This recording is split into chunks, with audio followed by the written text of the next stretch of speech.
For the WWE United States Championship, Logan Paul versus LA Knight. Yeah!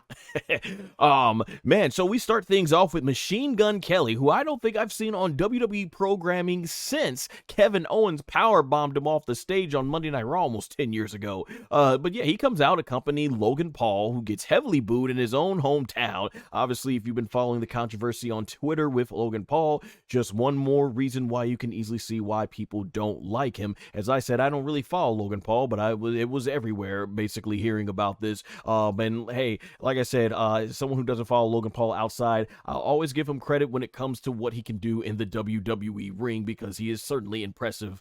And then we had that, and of course LA Knight, he comes out in Logan Paul's vehicle and destroys it, because once again, if you're a longtime wrestling fan that's watched over the last several decades, you know, bringing a custom vehicle to WWE on the show never ends well.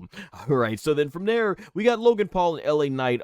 They just began fighting on the outside of the ring, and eventually LA Knight does a neck breaker onto the announce table, and then the match gets officially underway once he throws Logan Paul in there. Man, this match was fun. It really was. A lot of great back and forth. Crowd heat was amazing. Logan Paul, he does this amazing move. Getting back to what I said, he does this amazing move where I think, at least the way I got it in my notes, he jumps onto the middle rope and then jumps and twists backwards onto the top rope, and then from the top rope ends up going ahead and turning it into a moonsault off the top rope onto LA Knight to the outside. Crazy athleticism, man. And we even get another crazy move where you have LA Knight doing a brain buster onto Logan Paul off the top rope. Looked nasty, but much props to LA Knight being able to go ahead and pull that off without breaking Logan Paul's neck. So that just shows you once again why you gotta take these what these professional wrestlers do, man. It ain't easy, and when they can make it look as flawless as that without injuring their opponent, truly amazing. And then from there, we get the whole thing, you know, where LA Knight, he goes out and he attacks Logan Paul's friends, because they're always trying to give the brass knucks and all that stuff. And instead, when LA Knight gets taken out by Logan Paul, it's Machine Gun Kelly that supplies the brass knucks to Logan Paul, and he uses it to hit LA Knight. And from there, he drops the evidence, and Logan Paul goes for the butt-shot lariat. Or did I say right? Buckshot lariat, butt-shot lariat, right? Okay, whatever. We're live, pal.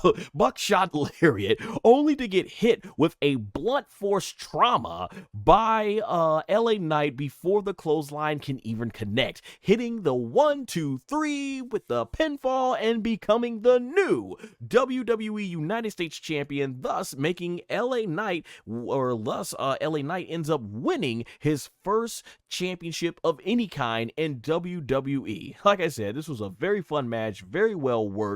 In terms of the mainstream attention that Logan Paul got as United States Champion for WWE, I greatly appreciate it. Whatever helps the brand constantly get out there and make it bigger among global audiences. That being said, 2 title defenses and nearly a year-long reign. That's a no for me. That's a no for me. I mean, hey, I didn't even give Roman Reigns a pass. As much as I love the tribal chief character and Roman Reigns as a performer and the whole Bloodline storyline, I did think the lack of title defenses was getting ridiculous. So I'm not gonna give it a pass here with Logan Paul. I would have at least appreciated 1 title defense every year. I mean, every month. Yeah, even year would have been worse, right? But that being said, I'm glad to see LA Knight finally get his United States Championship, and it really goes to as a testament to show LA Knight as a performer and how well he is. Because when it comes to LA Knight, this is a guy who got super over last year, and fans were begging for them to do something with him. And I was there for SummerSlam 2023. I was in the streets of Detroit, Michigan, and it was, like I said in my review last year, it was a let me talk to you there. Everyone was spouting this guy's catchphrases all over the the streets of Detroit.